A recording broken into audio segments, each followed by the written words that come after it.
Hi guys, welcome back to my YouTube channel.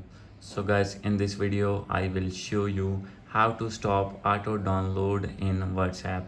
So guys, if you're using WhatsApp in your iPhone or in your Android phone and all the files like photos, videos and documents will auto download, I will help you how to stop all of these auto downloadings in your WhatsApp.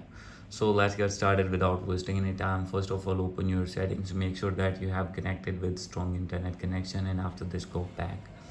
So guys, now you need to open your app store, and here you need to search WhatsApp. And guys, from here you need to check for software update, and you need to update your iPhone to latest iOS version.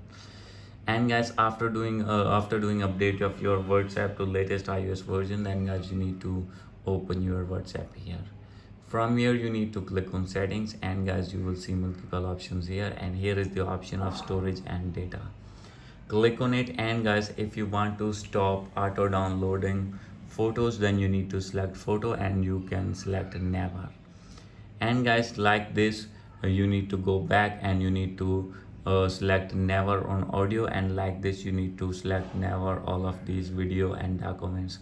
So guys, by doing this, auto downloading will be stopped in your WhatsApp by doing this method. Hope you like this video.